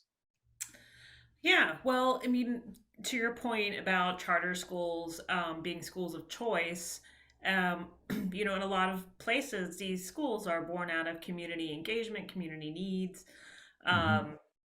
One charter school in Washington State, Whatcom, it's a great creative name, came out of years of focus groups and engagement, and they had a model pre-pandemic, and then during the pandemic, it just created, and I'm speaking about charters generally, like how do we preserve what we came together to do that has brought about the success that we've seen, whether it's on the curricular side, you know, if they're been seeing results with their reading instruction, their mission, the school climate, like what are the specific things that you all think that we need to do to preserve these things in a virtual setting or an online setting, and now coming out of it. So I do think that community engagement was a critical part of it. I think staffing and redeploying staff and not necessarily being constrained by some rules on like identifying and hiring substitutes. Let's try this high intensity tutoring regime. Okay, not working, or how can we get as many kids as possible? I mean, there are certainly challenges. You didn't ask me this. No, go ahead. Go. We're all being transparent. Yes, we are. About the challenges that our sectors face, but you know, a lot of charters lack economy of scale to address certain things, especially earlier on in the pandemic when it came to health staffing, public health requirements, acquisition of masks, and even, you know, just the equipment that was needed, and having people on staff at the school, like nurses. I think that was a challenge, especially in some of our center city urban charters. So being small makes you nimble, but sometimes it makes things more expensive too, and you're already lacking those resources. So those are just a few thoughts. Great. Well, let's, Ray, now I want to come to you. Since you've stayed with us, thank you very much. I want to actually ask across, but I'll start with you, Ray. We just heard some talk about the money. There's a question from Stephen in the chat, in the Q&A box, about how people think that the federal COVID relief funding has been effective in at least limiting the impact of the pandemic. And then what do we think about how we use that funding going forward? And also, of course, that gets to the whole funding cliff issue. So, Ray, how do you think about the money that's come? There's ESSER money, there's ARP money, there's all these new resources. Some people would say that, schools are right now awash in money and having a hard time spending it and worrying about spending it and creating expectations that can't live into the future. What's your advice to our audience about that? I think a couple of things. The first of which is, I think clearly the investments have made a difference in our school districts. We have seen investments in summer programs, extending summer programs to kids who haven't been able to avail themselves of them in the past. We've had some of our school districts, one district in particular, added 35 school days, instructional days to the school year, not by adding days to the end of the year, but by figuring out ways throughout the year to bring teachers and students together again, to provide instructional opportunities during intersessions, during summer school, creating intersessions during the school year. So I think clearly those are starting to pay off, and we've seen some of that in our state performance. I'll use, for example, Dallas ISD, the African American students in Dallas in reading actually performed higher this past spring than they did pre-pandemic in all but one grade level. So they're already better than where they were before the pandemic. Birmingham City Schools is in the same boat. Their students, they've invested in their students, added additional days. So clearly those investments are starting to pay off. I think that two things, the first of which is we recognize that they are one-time dollars, that we have to invest in things that help us recover, but not in long-term solutions. And I think it also goes to show that those types of investments, both at the local level, at the state level, and at the federal level, investing in our students is something that we've needed to do all along. So clearly the investments are paying off, but clearly they needed to be there as part of the process. So I think, if you talk about a funding cliff, it's really more, are we really going to invest in education long-term, even coming out of the ARP funds in ways that we know make a difference for kids? Or are we going to go back to kind of saving for rainy day funds and other things at both the state and local and national levels in ways that don't really invest in our kids and their futures? So for me, it's that those investments have needed to be there all along. Are we going to continue to do that? Yeah. Tim and Heather, I'm curious, we've heard a lot about what the federal funds have meant at the in big urban districts. Curious how that's played out in a rural or small district setting. Yeah, so I'll go ahead and start. So, Sure. Great. The way the funds were given out, a lot of rural districts lost out. We don't have the number of students, but teachers still cost the same, building repairs still cost the same. So it looks a little different from rural. And most of our buildings across the nation, we have a lot of rural schools that are well over 100 years old. So when you talk about an HVAC system, there isn't air conditioning, it's open the windows. And those were things that we found we needed. So there definitely needs to be, infrastructure money put behind some of that. So long-term investments. So it got us through, we were able to get masks, we were able to make, some small improvements there. But from a teaching side, Ray's right. We didn't want to invest in, it's hard when you need personnel, you want to invest in personnel, but you don't want that just to be a one-year person that's in that building when you come to rely on, when the students, especially in rural areas, become attached very quickly to people in their buildings because it is such a small community. So, you talk about, like I mentioned before, one district, there was $154,000. They were able to get professional development one solid week and then hire 2 coaches to come in and spend the entire year, working with different teachers. So that's $152 per student that will just disappear, but that's not anything that they can replace with their local budgets because they can't raise taxes, especially in New York where we operate under a tax cap for our school boards. So, those are kind of the struggles we had is, it's everybody's like, oh, there's all this unspent money. That's not true in a lot of these rural areas. If we do have unspent money, It's because we can't find people. We can't find social workers. We can't find school psychologists. We can't find ELL teachers. We can't find, they're just not there. They're non-existent. And, that's one of the wonderful things why I love working with the NREA, because we do have that higher ed connection. So when we start to look at these problems, we look at them across the spectrum and how can we address them from the top down or bottom up together. So, those are conversations we've already been having well before the pandemic. And it's allowed us to move the needle a little bit, higher ed, obviously getting those investments. So we've been able to kind of collaborate there to kind of, start to work on those teacher preps. What can we do to address that stuff? Some of the stuff that was highlighted because of the pandemic that we knew existed. And then we're given this one-time kind of lump sum money. So we kind of put it into moving some of that systems work. And I know Tim can kind of speak to it. It looks a little bit different on the West Coast.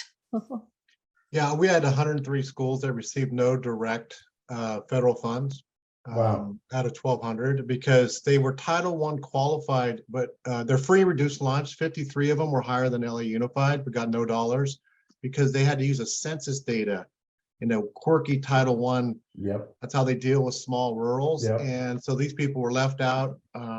We fought with our governor, everybody else, and they did not give us funds to poor kids in areas that not only were dealing with COVID, but also we're dealing with the wildfires. Kids in Trinity had, one district had 93% free and reduced lunch and did not get a federal dollar from CARES, ESSER 1 or 2. Wow. And, our partners in large felt bad for them. We were trying to get them to shake down some dollars, but that would have been tricky.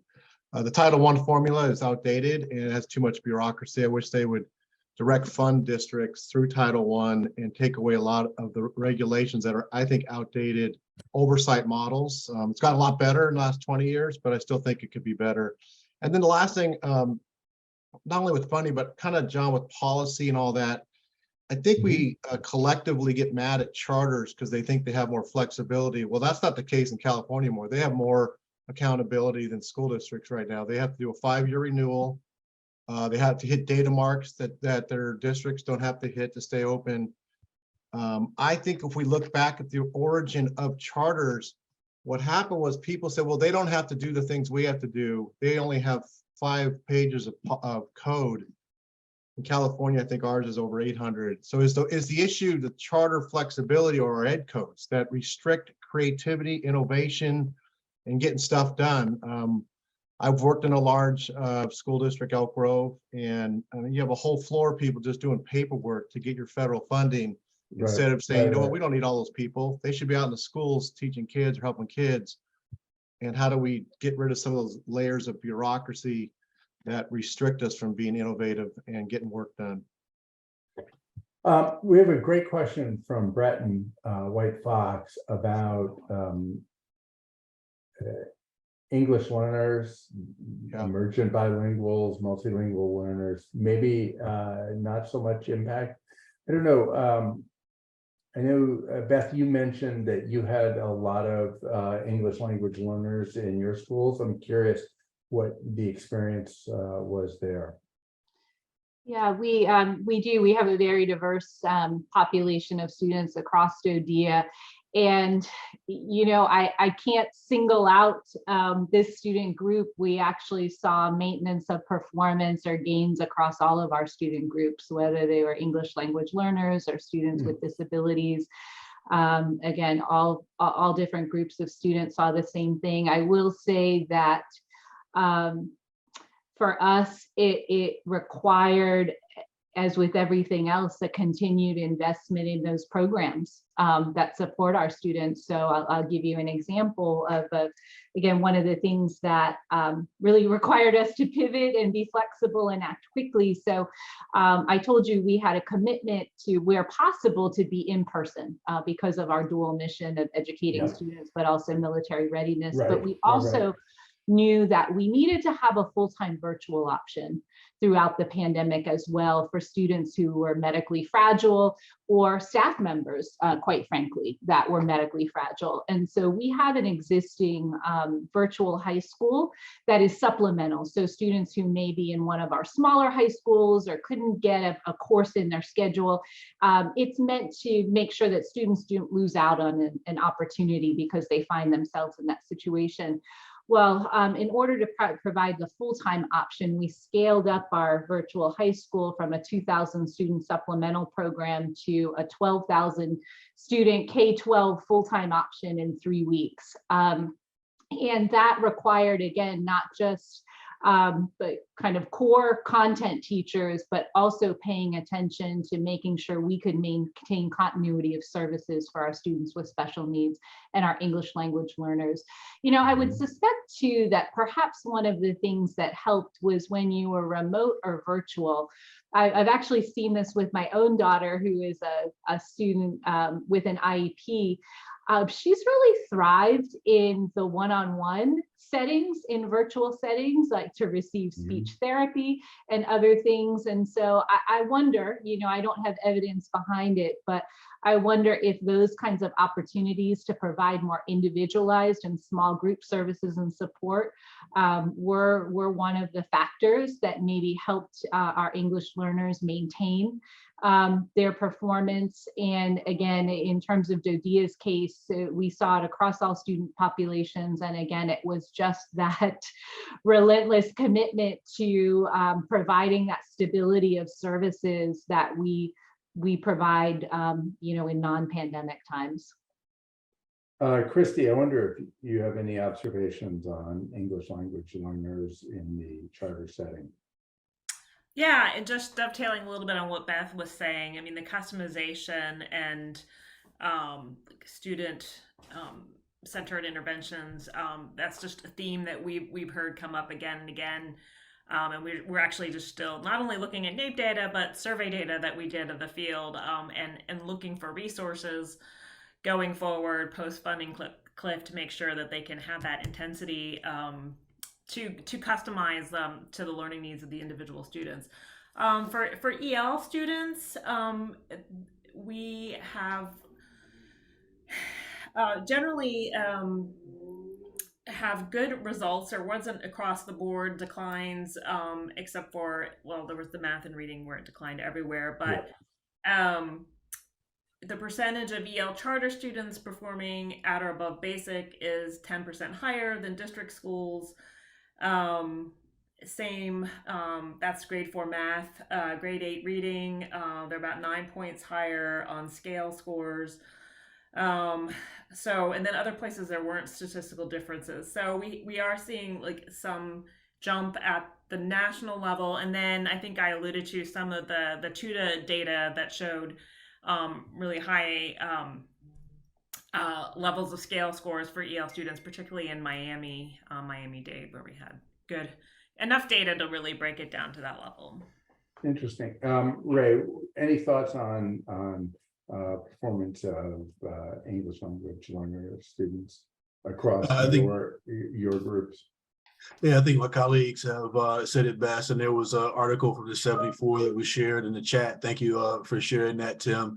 That just really talked about some of what that performance looked like. I think, again, it's been doubling down on, we actually saw in some of the districts that we worked with even pre-pandemic that our English learners were beginning to improve educational outcomes, even on the 2019 NAEP. And so we've really worked closely with our districts over the years to really address, again, getting them language development supports, but also ensuring that they have access to the grade level curriculum. Quite often we have the misconception that students who are English learners don't know math or science or social studies. They do, they just know it in a different language. So making sure we can continue to provide grade level curriculum to them while they're learning the English language is one of the things that we focused on over the years pretty heavily, and we'll continue to do so. So it's something that we've pushed for. So really give credit to those who have worked with English language learners across the country, not just in our schools, but in other schools as well, to ensure that they had appropriate learning outcomes. And in our districts, we represent, even though we're only 78 districts, I think we've got a little over 1 in 3 English learners in the country. So a large percentage of them are actually in our districts as a function of how they arrive in the country. Interesting, helpful. I want to ask a question to everyone here. One of the things that people mentioned as a success factor was paying attention to educator well-being. These people are facing the same challenges all of us are, and are on the front lines in trying to help kids continue to learn under very challenging circumstances. I'm curious what you saw as some of the most useful, important, and successful ways of supporting your educators through this pandemic, things that we might learn about as we continue to keep our foot on the gas in terms of accelerating learning outcomes. Christy, curious, I mean, we think about both how much pressure we put on teachers in charter schools, but also the flexibility you have in offering supports. I'm curious if you have observations about useful techniques for supporting teacher well-being so that teachers can perform at their highest level. Yeah, we've seen examples of teamwork and co-teaching to kind of relieve and share and spread the burden, to try to address staffing shortages, but also in order to provide that intensive tutoring. This is something that didn't develop because of the pandemic, but became all the more necessary. For example, Dream Academy in Harlem, New York City, they have 2 teachers in every classroom. You don't know if one is the student, there necessarily for providing supports to students with disabilities, but that model really has, again, enabled them to provide that customization and a multi-tier system of supports that they need to succeed. In the survey results that we've just gotten, we saw a high prioritization on academic needs, but also on staffing, and we're wanting to unpack that a little bit more in some of our future research that we're going to look at, like what exactly were they doing. I've gotten questions, and I don't have an answer for this, but I'd be interested if some of the other panels have heard about going to a 4-day school week as a way of helping with staff morale. Longer school days, but only 4 days that they're having to actually be in. That's something we may look at as well. But that's interesting. Yeah, it's interesting. 4-day work week. Beth, you have people who not only face everything that we all face and have big responsibilities to young people, but they're also living in some, they may be living in some far-flung place. How did you respond to supporting teacher well-being so that teachers were in a position where they could do their best work? There were a few things that we did to attend to that. First, we had to be really intentional about staying connected and communicating with one another.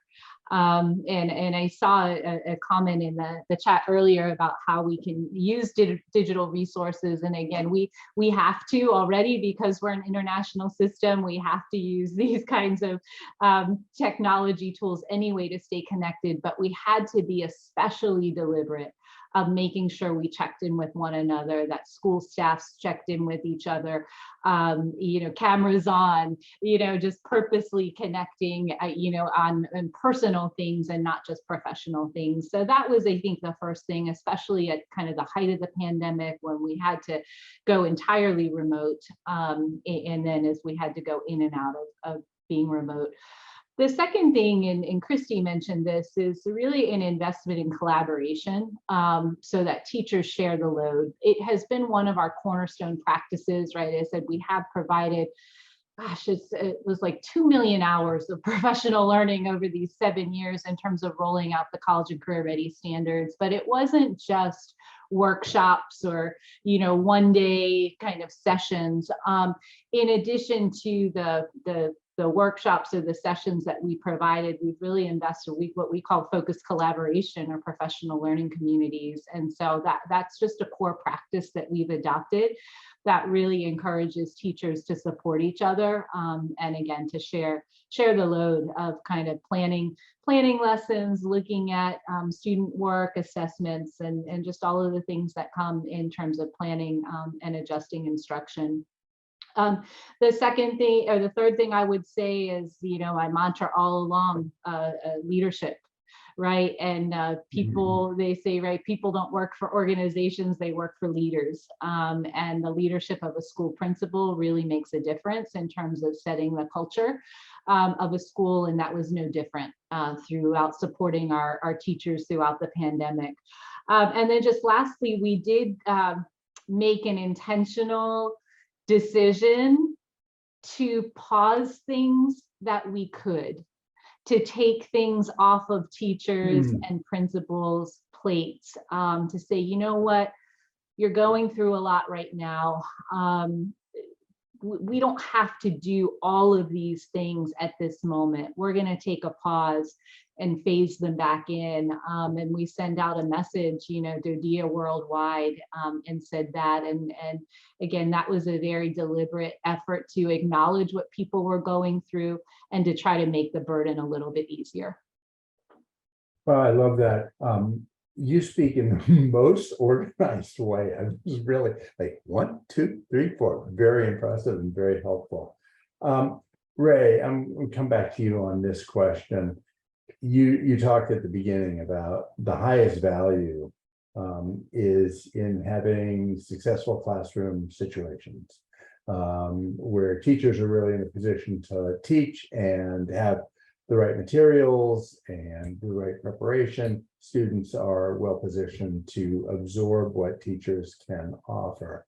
How do you think about supporting not only teachers' sort of readiness and professional development and, you know, board certified and all those kind of things, which we all subscribe to the importance of those things, but how did you, what did you see in terms of bright spots in terms with respect to supporting teacher well-being so that teachers were well positioned to teach? And while you collect your thoughts and get them in 1, 2, 3, 4, Sierra, why don't you go ahead and post the poll now?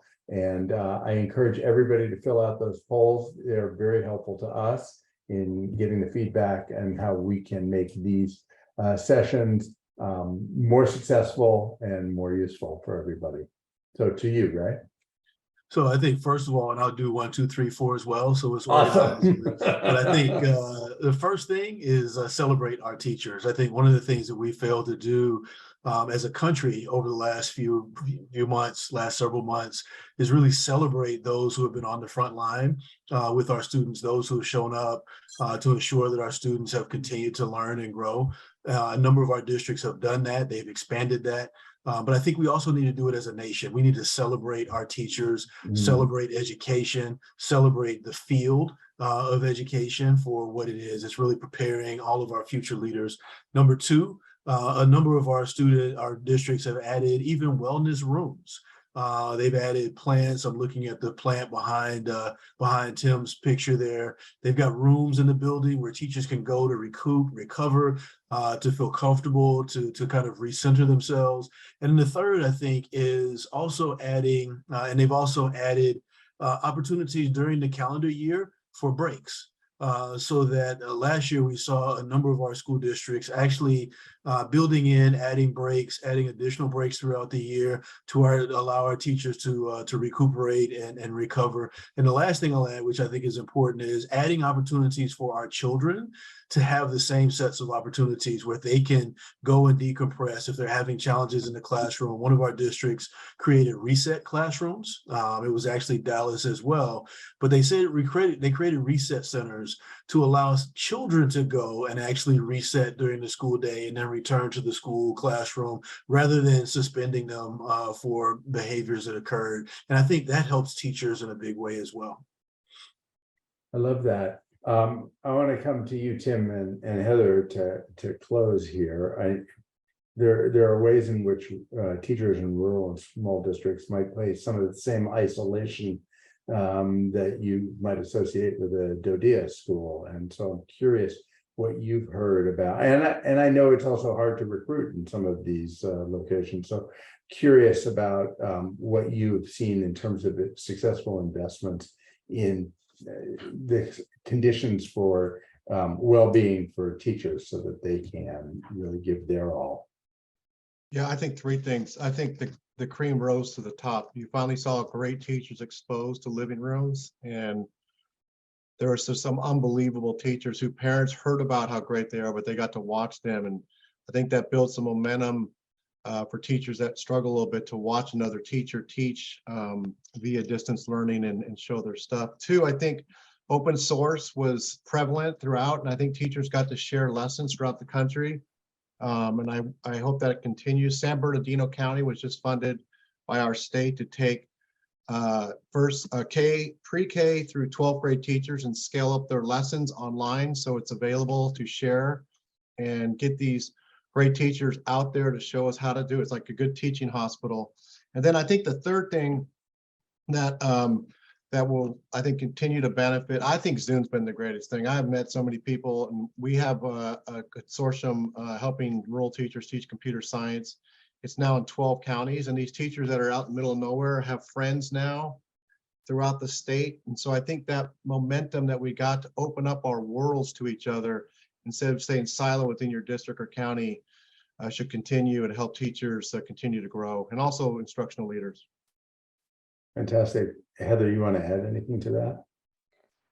I think just to talk about when you kind of just said attract and recruit, what we're doing. I mean, a lot of people, when they look at rural, they kind of look at it through a deficit mindset, you know, like we're far out, we don't have resources, we don't, you know, Walmart might be, you know, 40 miles plus away.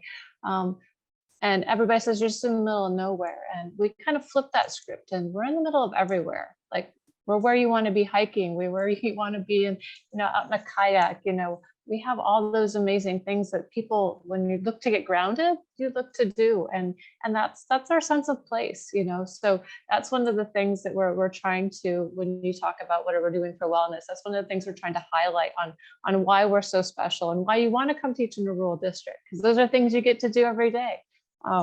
You know, so just to flip that script. I mean, I wanted to end on a positive note, because it's not all doom and gloom out on the prairie or up in the mountains. So.